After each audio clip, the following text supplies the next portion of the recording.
todos pueden escuchar tu análisis sobre Ecuador en el podcast de Escena Internacional esta semana, pero digamos con el privilegio de los días. ¿Cómo se ha vivido esta decisión del presidente ecuatoriano Guillermo Lasso de declarar la muerte cruzada, disolver la Asamblea Nacional, el Congreso ecuatoriano, y al mismo tiempo terminar de manera anticipada su gobierno? Bueno, había quienes sostenían que esta decisión cuando menos violaba el espíritu de la norma constitucional. El argumento era el siguiente: no es que hay una real grave crisis política y conmoción interna, es simplemente que no tiene los votos para evitar su destitución y anticipándose al hecho y tratando de sortear la facultad constitucional de fiscalización que tiene el Congreso, disuelve la Asamblea Nacional.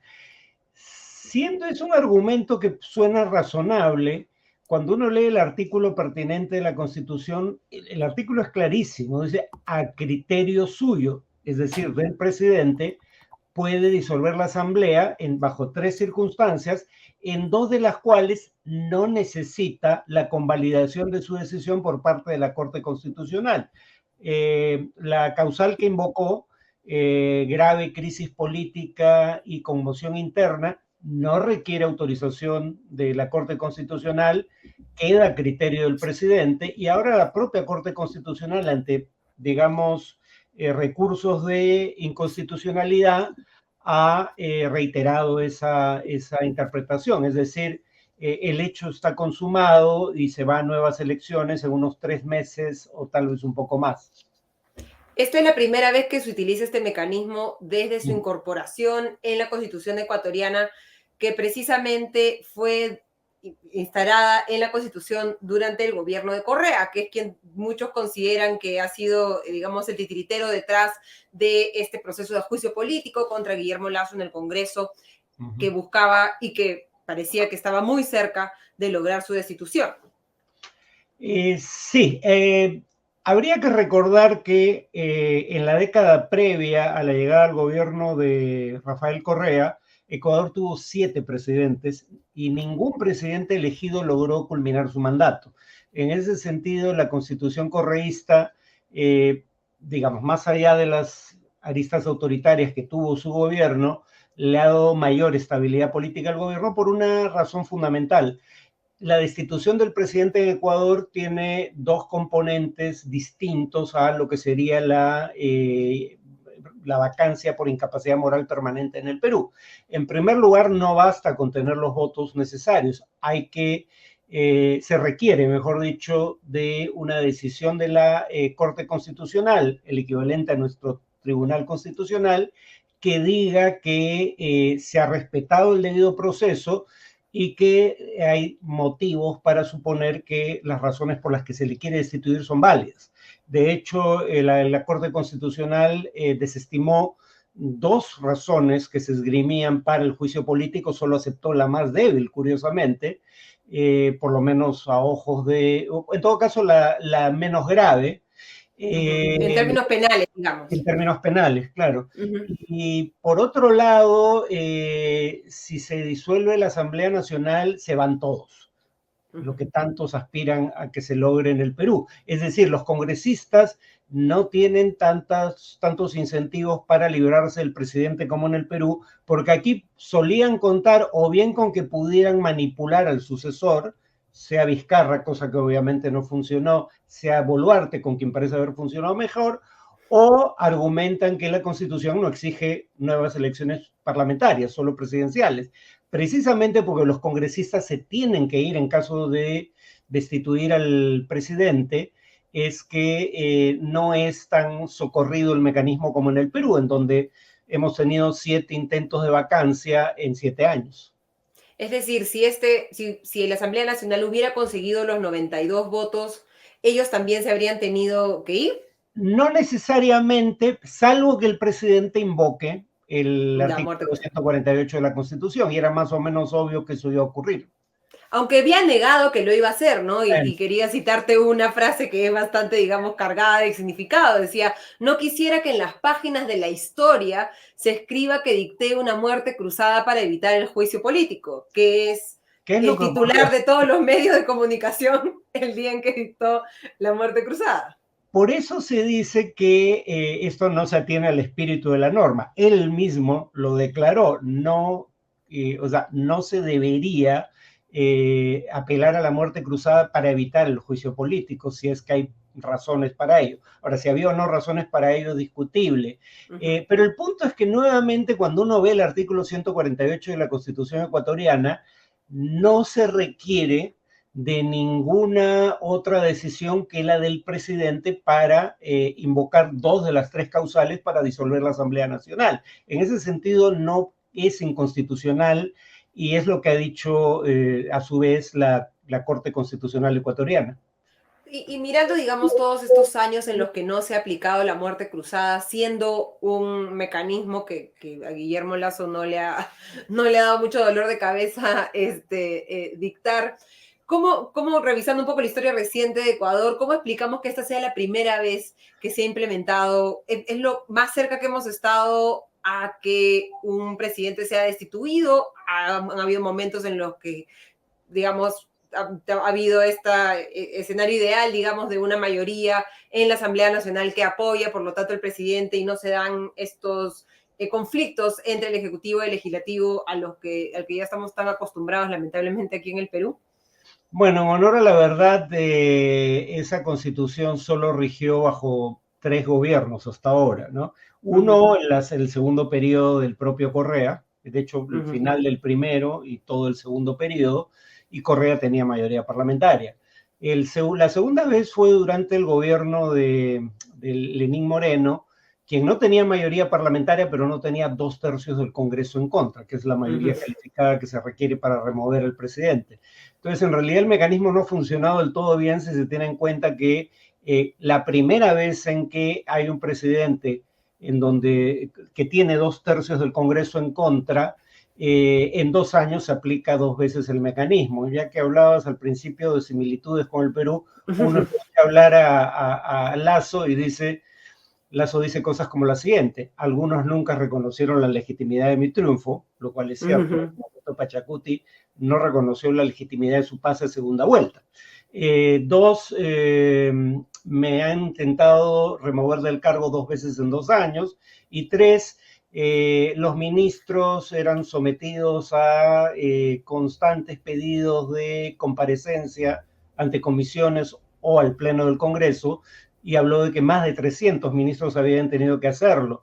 Entonces, francamente, era déjà vu, ¿no? Un poco.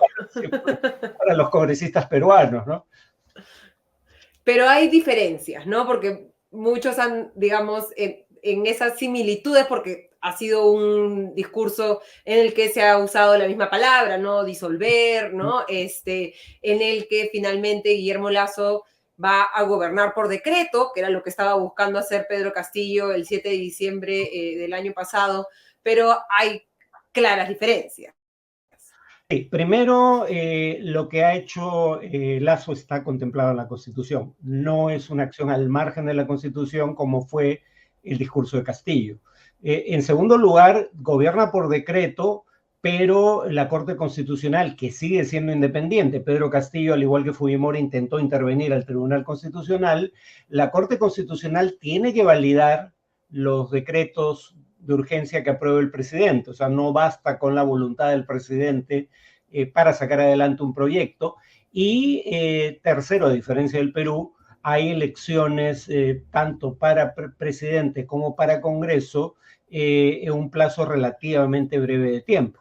Que son 3 meses, ¿no es cierto? Se ha hablado ya de agosto, que podría ser la fecha en la que el Consejo Electoral, no el presidente, convocaría las elecciones.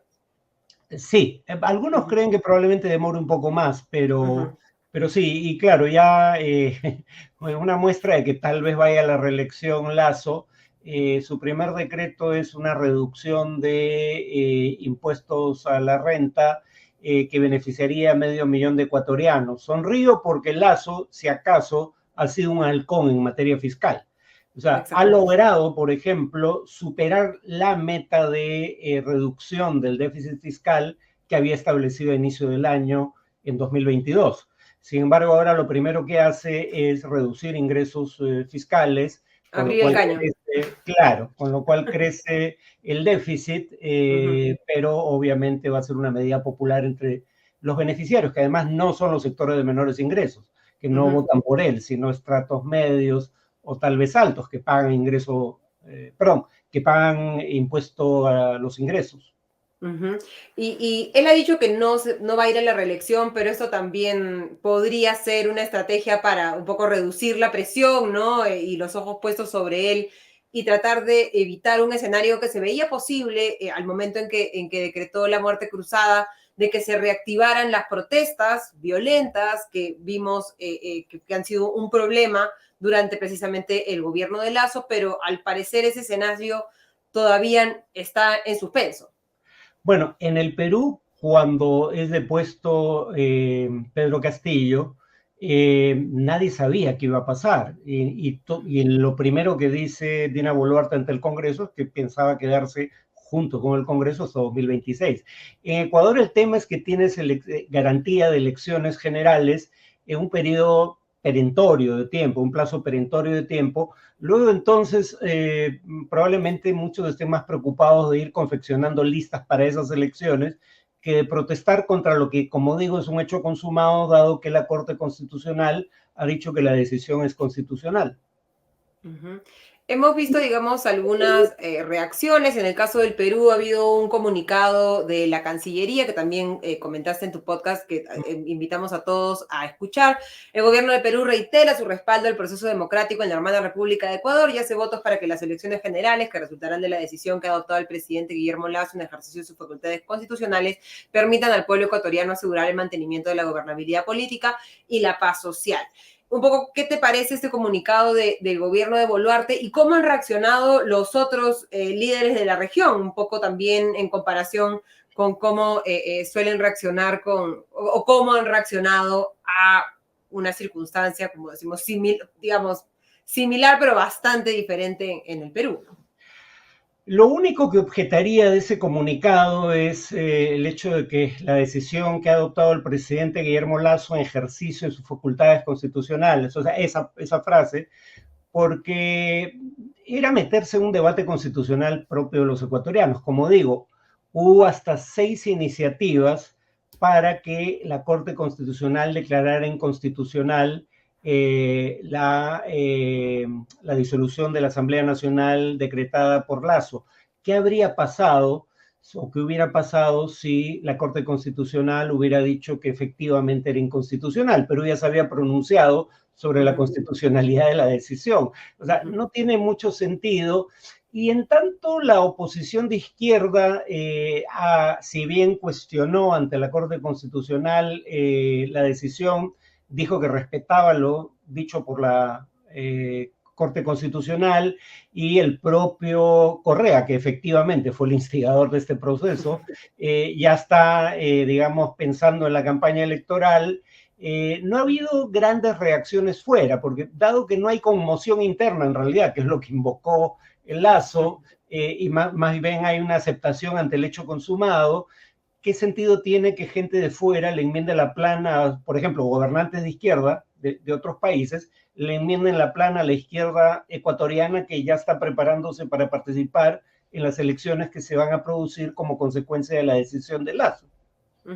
¿Cómo se prevé que sea esa, digamos, es muy prematuro, ¿no? Pero digamos, ¿quiénes están un poco en el partidor? ¿Quiénes se están preparando para estas elecciones?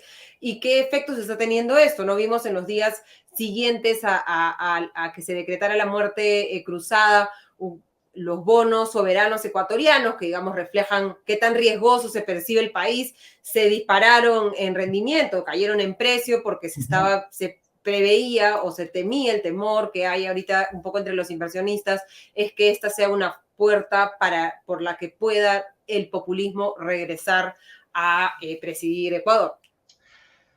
Digamos que el gobierno de Correa no fue, digamos, particularmente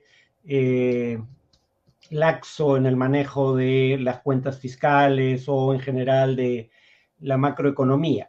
En honor a la verdad, también es cierto que gobernó durante el mayor auge de precios de materias primas de exportación en 70 u 80 años. En ese sentido, no tuvo un escenario particularmente difícil que afrontar, cosa que sí va a ser el caso con el nuevo presidente. No hay mayor duda respecto al hecho de que probablemente el candidato de Revolución Ciudadana, el partido de Correa, sea un contendiente con grandes posibilidades de pasar a segunda vuelta. Muy probablemente el movimiento Pachacutic presente o candidato. El Partido Social Cristiano y la Fuerza de Lazo están muy debilitados. El Partido Social Cristiano incluso perdió su gran bastión de Guayaquil en las elecciones municipales y para prefecturas. Pero antes de creer que es un hecho consumado que la izquierda va a ganar esta vez en el Ecuador, cosa que es probable. La izquierda ganó, digamos, si uno suma los votos por candidatos de izquierda en la elección del 21, la izquierda sacó más del 60% de los votos, solo que estaba dividida, efectivamente, ¿no? Y el movimiento Pachacuti, la segunda fuerza de izquierda, no llamó a votar por un candidato de izquierda en segunda vuelta, pese a que el frente tenía un banquero del Opus Dei, ¿no? Entonces sí es probable un gobierno de izquierda, pero uno no es un hecho consumado. El correísmo saca muy buenos resultados en las elecciones municipales y prefecturales porque se dispersa el voto, solo tiene el 23% de los votos, no es una gran proporción del voto total, uno. Y dos, el correísmo era la primera fuerza de un parlamento que es tan impopular como el del Perú, según las encuestas. Entonces creo que el panorama está más abierto de lo que se plantea. Y además, si ganara la izquierda vinculada a Correa, cosa que digo, es probable, pero no es un hecho consumado, va a gobernar solo un año y medio en condiciones muy malas, sobre todo de seguridad ciudadana, lo cual podría deteriorar su apoyo para las siguientes elecciones generales, que sí serían por un periodo de 4 años. Es decir, estas elecciones son, digamos, provisionales nada más, no es que se resete el reloj y corran 4 años nuevamente. No, es solo, eso lo determinó la propia Corte Constitucional en una decisión anterior, solo es para cumplir el periodo que le quedaba a Lazo. Por eso es que no se puede disolver el Congreso en el último año del periodo presidencial, solo en los 3 primeros. Y quedan poco menos de 2 años, o quedarán poco menos de 2 años, cuando se elija un nuevo presidente. Y digamos, es un gobierno de alto riesgo. Entonces, para cualquiera de las fuerzas políticas que lo asume, ¿no? Es llegar poco tiempo, el precio del petróleo bastante alicaído, y por lo tanto un escenario complejo, y en el que tú dices el tema de la seguridad es un tema que era, creo que, una de las razones fundamentales para la altísima desaprobación que tenía Lazo, que era absolutamente impopular, no solamente en los grupos de izquierda, sino también dentro de los movimientos más cercanos a la derecha, ¿no? Uno de los partidos que se sumó al intento de destituirlo fue el Partido Social Cristiano, que lo apoyó en la elección de 2021. Para tener una idea de la hecatombe en materia de seguridad ciudadana que está teniendo lugar en Ecuador, la tasa de homicidios por cada 100.000 habitantes subió un 83% de 2021 a 2022, y ya era más alta, si no me equivoco, que la de Colombia o, según algunas fuentes, incluso México. Han muerto unos 400 presos en refriegas entre grupos de crimen organizado dentro de los penales. Los grupos de crimen organizado realizan atentados al estilo de grupos terroristas de motivación política, y han muerto en ese proceso unos 60 policías, pese a que el gobierno utilizaba las Fuerzas Armadas para labores de orden interno, para quienes creen que esa es la panacea. Que esa es la solución. Pues. Sí, y es difícil, digamos, con un problema como ese, ¿no? Que, digamos, hasta ahora no encontramos ni en México ni en Ecuador soluciones a ese tipo de crimen organizado, muy vinculado al narcotráfico, que he encontrado un poco en Ecuador un espacio para operar y crecer vertiginosamente, afectando la vida de los ecuatorianos. un proceso de elecciones como esta. Seguramente veremos algunas propuestas bastante extremas, ¿no? En un contexto en el que, por lo general, cuando los votantes nos sentimos inseguros, tendemos hacia, ¿no? Propuestas que pueden sonar como soluciones, como la que tú bien comentabas en el tema de las Fuerzas Armadas, pero si ya eso se da en Ecuador, podríamos imaginarnos que las propuestas en materia de seguridad serían incluso un poco más extremas. Y para ir terminando, Farid, ¿qué te ha parecido esta reacción, la última reacción de la canciller Ana Gervasi a las declaraciones de Andrés Manuel López Obrador, que ya no sorprenden, digamos, sus declaraciones, ni mucho menos, ya estamos un poco acostumbrados, pero que siguen insistiendo en esta idea de que el gobierno de Dina Boluarte no es constitucionalmente claro, que también creo que podría explicar el que se haya incluido ese tema de que ha parado en la Constitución, en el comunicado de la Cancillería peruana, ¿no? Ha dicho que Boluarte es una usurpadora en el contexto de que no está dispuesto a entregarle al Perú la presidencia de la Alianza del Pacífico. A ver, la primera cuestión y la más obvia es, la primera vez que dijeron algo así, uno podía entender que fuera producto de la ignorancia. Y vaya que la tienen ambos presidentes. Petro dijo en algún momento que él era el jefe lo equivalente a la fiscalía, al fiscal de la nación en Colombia, y tuvo que desdecirse. Pero cuando esto se repite de manera reiterada, queda claro que es deliberado, que la verdad en realidad es secundaria. Pero además, fíjate que no hay nuevas medidas, claro, el paso siguiente, habiéndose retirado embajadores, es la ruptura de relaciones, pero nadie quiere llegar a ese punto. Entonces, cuando esto se repite y además en el caso peruano empiezan a subir el tono y ya tenemos al premier llamando caimanes del mismo pozo a Petro y AMLO, y la canciller también usando un tono poco diplomático, a mí me parece que esto más bien son decisiones de política interior, no de política exterior. Ya no hay nada fundamental en juego, no hay ninguna nueva decisión que tomar en política exterior. Lo que se quiere lograr es, digamos, apelar al respaldo no de tu ciudadanía, que no está tan interesada en el tema, sino de tu base política más estrecha. En el caso del gobierno, esto le da réditos frente a una mayoría conservadora en el Congreso que ya había declarado persona non grata al presidente Petro de Colombia. Entonces, mientras acá el gobierno apela a sectores conservadores que son sensibles frente a este tema, que ya aburre al resto de los peruanos, lo mismo creo que ocurre sobre todo en México, donde el partido Morena, recordemos, creó en el Senado un comité de solidaridad con Rusia en plena guerra de Ucrania. Entonces, digamos, a gente de ese corte, probablemente lo que dice López Obrador le agrade, pero no creo que esto apele a nadie más que una base muy estrecha en cada uno de estos países.